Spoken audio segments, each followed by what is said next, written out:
அனைவருக்கும் வணக்கம். Welcome to Saro's kitchen. Saro's கிச்சனில் இன்றைக்கி நாம் முருங்கைக்கீரை சாதம் செய்ய போகிறோம். முருங்கைக்கீரையை நிறைய பேருக்கு மென்று சாப்பிட முடியாது, குழந்தைகளுக்குமே இது கொடுக்க முடியாது. அதனால் இதை நல்லா மிக்சியில் அரைச்சிட்டு நம்ம ஒரு சாதம் செய்ய போகிறோம். அதுக்கு தேவையான பொருட்கள்: 4 பூண்டு பல், 1 இஞ்சி துண்டு, 2 மிளகாய், பச்சை மிளகாய், ஒரு மீடியம் சைஸ் குடைமிளகாய், ஒரு மீடியம் சைஸ் வெங்காயம். இப்போ இந்த முருங்கைக்கீரையை அரைச்சி எடுத்து வந்துடலாம். முருங்கைக்கீரையை அரைச்சி எடுத்துகிட்டு வந்துட்டேன். இப்போ தாளிக்கலாம். ஸ்டவ் ஆன் பண்ணி கடாயை அடுப்பில் வச்சு ஒரு அரை டீஸ்பூன் கடுகு உளுந்த பருப்பு சேர்த்துக்கலாம். கடுகு உளுந்த பருப்பு நல்லா பொரியணும். அது நல்லா பொரிஞ்ச உடனே சீரகத்தை ஒரு அரை டீஸ்பூன் சேர்த்துக்கலாம். சீரகம் பொரிஞ்சதையும் நம்ம கட் பண்ணி வச்சுருக்க மீடியம் சைஸ் வெங்காயம், இந்த வெங்காயத்தை சேர்த்துட்டு வெங்காயத்தை நல்லா வதக்கி விட்டுறலாம்.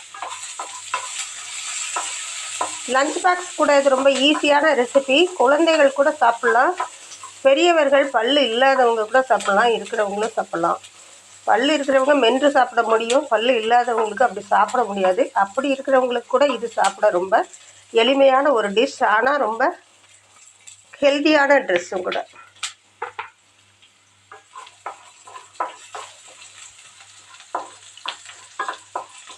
இப்போ இந்த வெங்காயம் நல்லா வதங்கிருச்சு. இது கூட நம்ம எடுத்து வச்சுருக்க குடமிளகாய், ஒரு குடமிளகாயை கட் பண்ணியிருக்கோம், அதை இதில் சேர்த்துடலாம். சேர்த்துட்டு உப்பு சேர்த்து இதை வதக்கி விட்டுக்கலாம். நான் டேபிள் சால்ட்டு தான் சேர்க்குறேன். குடமிளகாய் நல்லா க்ரன்ச்சியாக இருக்கணும், வெங்காயம் நல்லா குக்காகி இருக்கணும். இப்போ நம்ம அரைச்சி வச்சுருக்க முருங்கைக்கீரை விழுதை இதில் சேர்த்துருவோம்.